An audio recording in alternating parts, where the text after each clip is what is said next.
para, this for, para, can also mean in order to. In order to. So in a sentence, for example, we have spoken in order to resolve it. We have spoken in order to resolve it. Now in English, we could just say we have spoken to resolve it. No, we don't need to say in order to. But whenever we have this to meaning in order to, we want to translate this as para in Spanish. So let's make this sentence. First bit is we have spoken. We have spoken. Hemos hablado. Hemos hablado. To resolve it. In order to resolve it. Now to resolve is resolver. The same word, resolver. So we have spoken in order to resolve it. Hemos hablado para resolverlo. Good. Hemos hablado para resolverlo. Good. So whilst the to of to resolve, resolver, would fit nicely here. I mean, if we were to translate directly from English, we have spoken to resolve it. It doesn't work in Spanish. Whenever this to means in order to, we must put that para. Hemos hablado para resolverlo. You could say, we have spoken in order to try to resolve it. What was to try? Related to intention. Intentar. Good. We have spoken in order to try to resolve it. Hemos hablado para intentar resolverlo. Good. Hemos hablado para intentar resolverlo. So only when the to implies in order to, we want to put para. The to form of the verb in Spanish is not enough to include that meaning. We must put para. So for example, if you want to say, I'm here to see you, does it mean I'm here in order to see you? Yes. Good. So I am here to see you informally. Estoy aquí para verte. Good. Estoy aquí para verte. This is also something we could learn or interiorize through the negative language transfer that some Spanish speakers make when they speak English. For example, you might hear a Spanish speaker say, I am here for see you or for seeing you. You might hear a Spanish speaker, especially with basic English, making this mistake. Now, once you heard that a few times, you would say, oh, maybe this is how you say it in Spanish. So we don't want to forget this opportunity, the opportunity to learn from the negative language transfer, the mistakes that Spanish speakers make in English, which originate from Spanish. Once you hear the same mistake a few times, you can assume it probably comes from Spanish. I have called you in order to speak about it. So the first bit is I have called you, I have phoned, I have called, informally. Te he llamado. In order to speak about it. Para hablarlo. Good. We don't use about. No, good. Te he llamado para hablarlo. So if we take the sentence in English, I have called you to speak about it, and we translate it directly, then we will say, te he llamado a hablarlo. But when that to means in order to, we must put this para. Te he llamado para hablarlo. I have called you in order to speak about it. Good. What was to be for states? Estar. Estar. And we said that we can use this to express when we are doing something right now. We can say instead of I eat, como, I am eating, using this structure with estar and then the ing form of the verb. Do you remember how you would get the ing form of comer, for example, of or ir verbs? Comiendo. Comiendo. Comiendo. Good, comiendo. So we add on yendo for ir verbs, and for our verbs we add on? Ando. Good. So how would you say I am eating? Estoy comiendo. Estoy comiendo. And this means right now, no? I am speaking. Estoy hablando. Estoy hablando. I am explaining it. To explain, we would go from explanation, but explanation is an exception. It's not explanación in Spanish, as we might hope. It's explicación.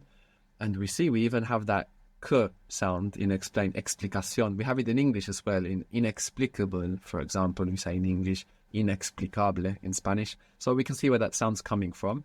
So how is explanation or explication in Spanish? Explicación. Good. And to explain? Explicar. Explicar. Good. So I'm explaining it, and you mean right now? Estoy explicando. Lo. Estoy explicándolo. Lo estoy explicando. The lo can go on the end of a to form, but it can also go on the end of one of these ando or yendo forms as well. So you have the option. Lo estoy explicando. Estoy explicándolo. And you mean right now?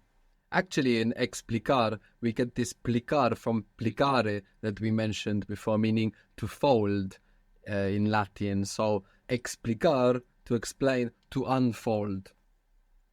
You might want to say, I'm taking a Spanish course. Even if you're not in the course right now in this moment, when we are taking a course in our minds, there's a period of time in which we are taking a course. And when we say it, we're in that period of time.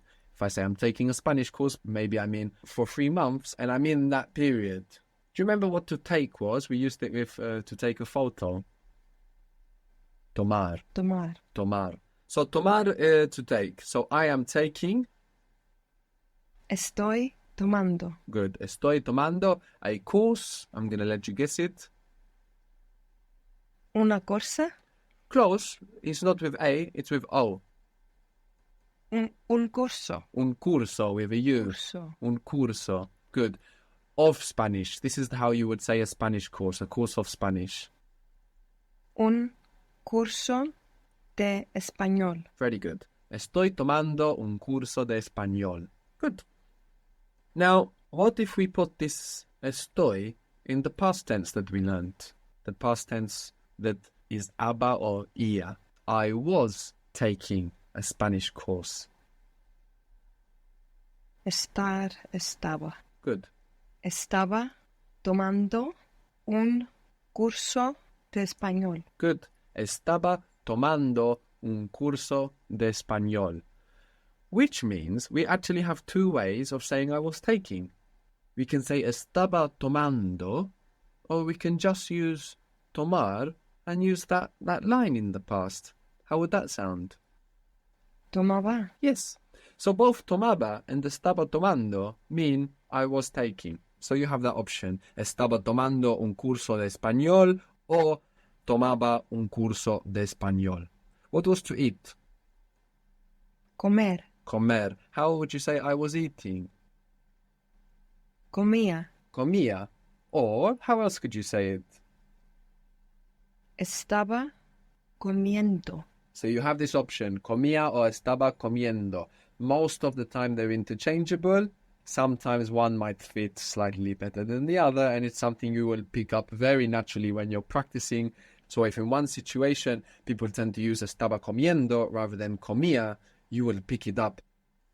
So we have ando and yendo to form this ing, and we saw in Spanish that we don't use it after prepositions. You don't use this ing either if you say something like swimming is healthy or running is healthy. You don't use the ing there either. You would just say to run is healthy, to swim is healthy. If you hear people toast in Spanish, you might hear them say salud, which means health. Healthy is saludable. To dance is healthy. Bailar es saludable. Good. Bailar es saludable. Good. To swim is nadar. Nadar. To swim is healthy. Nadar es saludable. Nadar es saludable.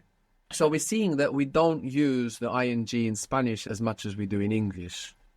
Sometimes in English, we make an adjective with ing. We go from to interest to interesting. When we do this in English, this ing that we use in English to form an adjective, in Spanish, it's ante for are verbs and iente for ir verbs. So, for example, we had to interest. What was to interest? Interesar. Good. Interesar. So if you get rid of R and you put ante, you get that ing adjective, interesting. So how would you say interesting? Interesante. Interesante. Good. So when you make an adjective with ing in English from the verb, you can just replace it with ante or iente. How would you say to irritate in Spanish? And you can go from irritation, Irritación. Irritar. irritar. So if you want to say irritating, Irritante. irritante. It is irritating. Es irritante. Good. Es irritante. Good. How would you say to frustrate in Spanish? Frustration. Frustración. Frustrar. Frustrar. Frustrar. Yes, because you have the two R's now. Frustrate. Frustrate. Frustrar. Frustrating. Frustrante. Frustrante. Good. To wane. To wane. To reduce in size. In Spanish, this is menguar. Menguar. Menguar. When the moon gets smaller, it's waning. And the moon is la luna. La luna. La luna. So how would you say the waning moon? La luna menguante. Good. So there we're making waning like an adjective, not like the verb, not menguando. Menguante. La luna menguante. Luna is an interesting word. I don't know if you ever noticed, like in English, Monday is moon day. It's not very obvious in English that the days of the week relate back to the planets. But in Spanish, it's very obvious. You have la luna, the moon, and then you have lunes, Monday.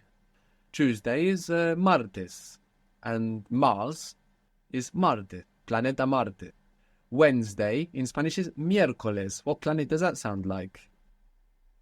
Mercury. Yes. Jueves in Spanish is spelled with a J. Jupiter. Jupiter. Viernes is Friday. Venus. Venus.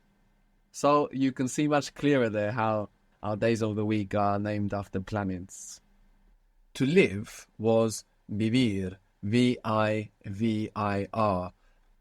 So vivir is to live. Vivir. Good. We have two to be's. We have a star for states, and for characteristics we have Ser. ser. And we said that un ser means a being, that we can use ser like a noun and we get a being. So a human being is Un ser humano. un ser humano. You could also say a living being. A living being. Un ser vivir. How do you get this? Vivo. You could say un ser vivo. Vivo is also like an adjective which means alive. But living, this adjective that we make with ing, we can build it from vivir. For our verbs we have ante, and for our ir verbs we have yente. Un ser viviente. Good. Un ser viviente, a living being. What does to go out or to leave? Voy. To go out or to leave. So it's to. I don't care if it's wrong, but I want it to end in R. Salir. Salir. Salir. Now we have in English, you might have heard salient, which means kind of protruding or outstanding or something that stands out or sticks out or protrudes. This is a Latin English version of this ante yente rule. So we can see it even in English. How would salient be in Spanish? You can go from salient or you can go from salir. Saliente. Saliente, good.